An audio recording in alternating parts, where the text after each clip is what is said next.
I've got to let everybody know I'm so excited about life right now. I'm so excited about what's going on in the world right now. I just feel like something's about to happen. This is cool. And it's just gonna blow all of our minds. Boom! We just don't realize what is about to happen. I think God is just planning something, and I think that you and I can be a part of it. And when I study the holidays, I know that people don't always understand it, and they think, what's the importance of it? But I'm telling you that when you start to understand these holidays, you start to look a little bit deeper into who Jesus was. This guy. And you begin to see that he was like the living example of these holidays. And here were the Jewish people for 3,400 years practicing, because practice makes perfect, but rehearsing the coming of the Messiah. God had given them these feasts, and the word feast means an appointed time with God.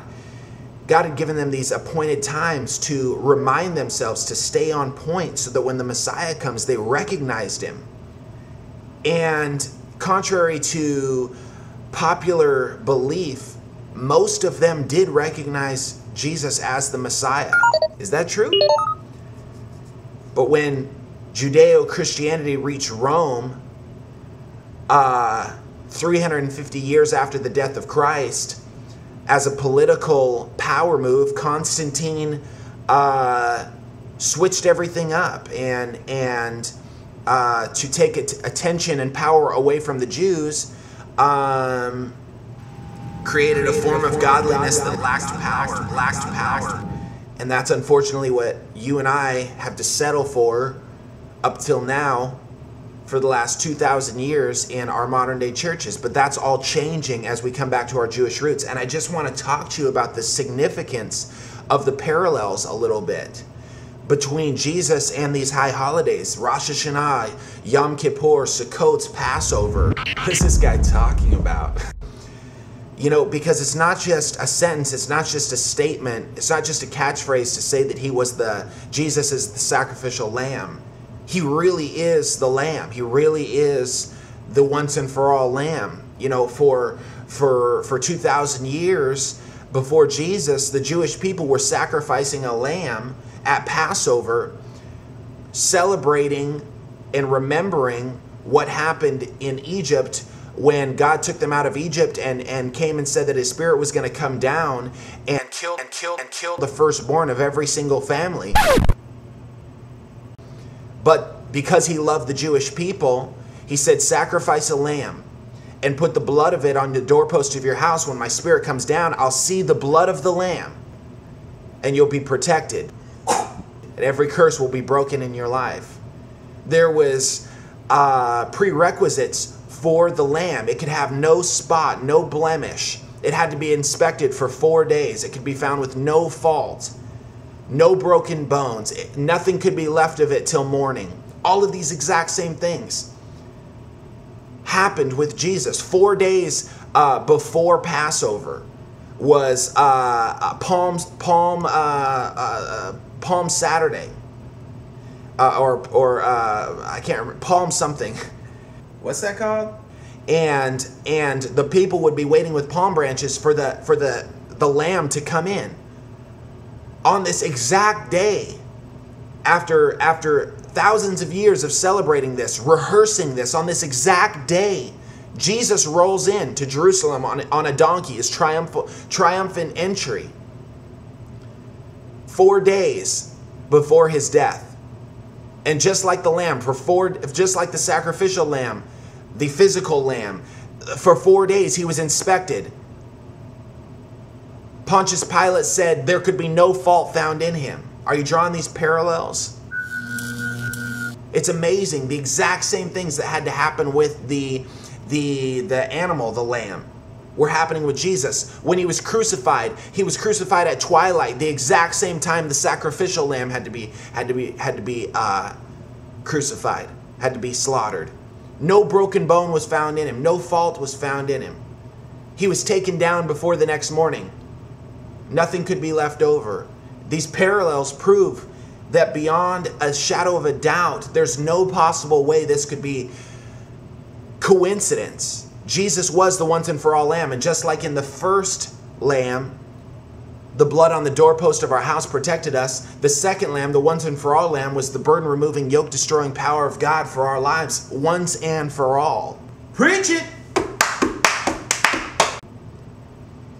You know, I remember in high school I had a math teacher, and he was a genius, but he was so boring.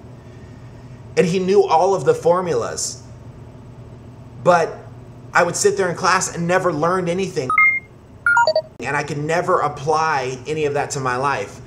And I'd come home at report card time with bad math grades. And I would say to my mom, when am I ever going to use algebra? I've still never used algebra. You know? And I think a lot of people have that same perspective on the Old Testament and these holidays. First of all, there's 10 scriptures that I could show you. Okay, nine. That say that Yom Kippur, the Day of Atonement, is for every generation till the end of time, no matter where you live. But we've lost that. How could we have lost that? We look at Malachi 3 that says that God will open up the windows of heaven and pour out a blessing that we have not room to that we can't even hold. And we preach that every day in our churches, but that's a law. So why do we listen to this law but then choose to neglect other laws? Read a little bit farther into Malachi and you'll read that there's 3 offerings to give, and one of them is for Yom Kippur, but we're missing it. And we wonder why the windows of heaven aren't being poured out like we think. But I'm telling you, in this last day, the Bible says that when our faith meets their knowledge, meaning the Christian's faith in Jesus meets the knowledge of the Jews, that there is going to be an outpouring of God's Spirit, and this will return us to look like the church that we're supposed to look like, that the Messiah can come back. So this is why I want us to understand the parallels. Because if we can understand the parallels, we can understand better the end times, what this end times look like. If we can understand what the end times look like, it can help us to determine where we're at right now. Right now, we're in the birth pains. And that's just not you know, some catchphrase. We really are in the birth pains. We really are. This is all a rehearsal. But this math teacher I had, you know, he had all the right formulas, but I never got it. I never got what he was saying. And that's the thing about these holidays, is that it's not about knowledge. I mean, the knowledge is all in our Bibles. It's all right there. We miss it most of the time, but it's there. But it's not even about that. It's not even about truth. Because those formulas my math teacher would show me, they were truth. They worked. But it was deeper than that. It was about understanding. Because it's not the truth that will set you free. It's the truth that you understand that will set you free. And that's why I want us to understand the significance and the parallels between Jesus and the high holidays. Because when we understand them, then we'll understand when the Messiah is coming back. The season. He's not coming back like a thief in the night for those who know the season. Rosh Hashanah is like the rapture. The 10 days of awe are like the time left here on earth for people to get right with God. And Yom Kippur is like the second coming, the once and for all judgment on God's people. Use this time to get right with your neighbor. Use this time to get right with God.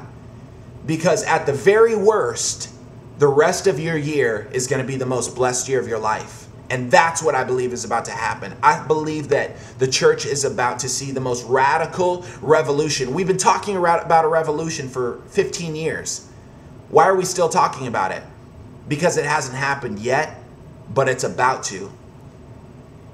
And at best, you and I are going to see the second coming of Christ. And we're going to Sukkot, we're going to tabernacle with him, and we're going to be living in eternity. And all of the reasons why you and I live the life that we do are going to come to a head, and we're going to see Jesus Christ. I'm telling you, I'm so excited about this. You and I are about to participate in the greatest moments in history.